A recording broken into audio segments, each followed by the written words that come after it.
The story of Kanturk Courthouse begins in 1824, when the Earl of Egmont donated the grounds for a session house and Bridewell.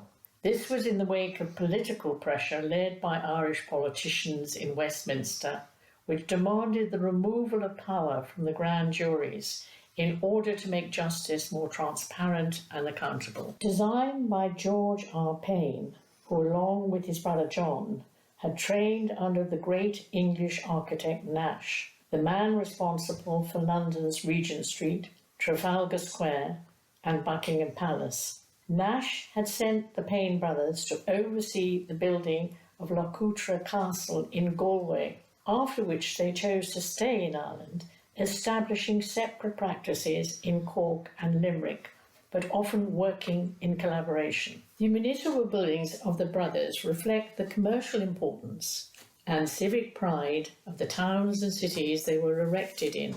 Payne buildings in Cork include the courthouse and St Patrick's Church, the Holy Trinity Church on Father Matthew's Quay, and Blackrock Castle. All these buildings have lost their original interiors. Kanturk Courthouse alone remains intact. The court buildings were erected in 1826.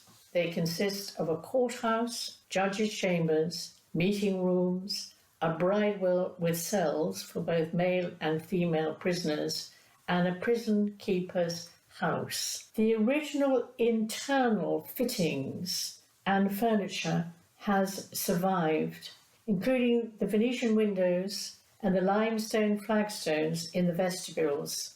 Even the graffiti left in the bridewell by prisoners over the centuries about to meet their fate remains. One wonders at the history this building has seen, for although it was a courthouse where both major and minor trials were held, auctions, public meetings and social events were held here, including a repeal meeting by Daniel O'Connell in November 1838.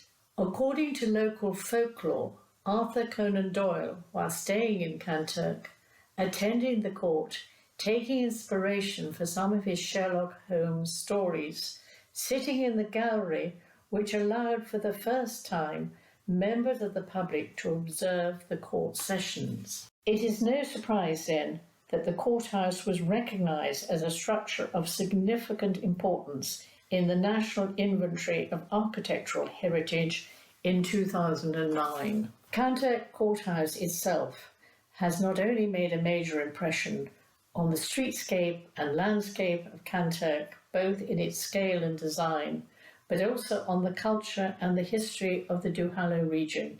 This proposal is to ensure that the courthouse complex will continue to play a pivotal role in the coming decades, as it has done in the past 200 years.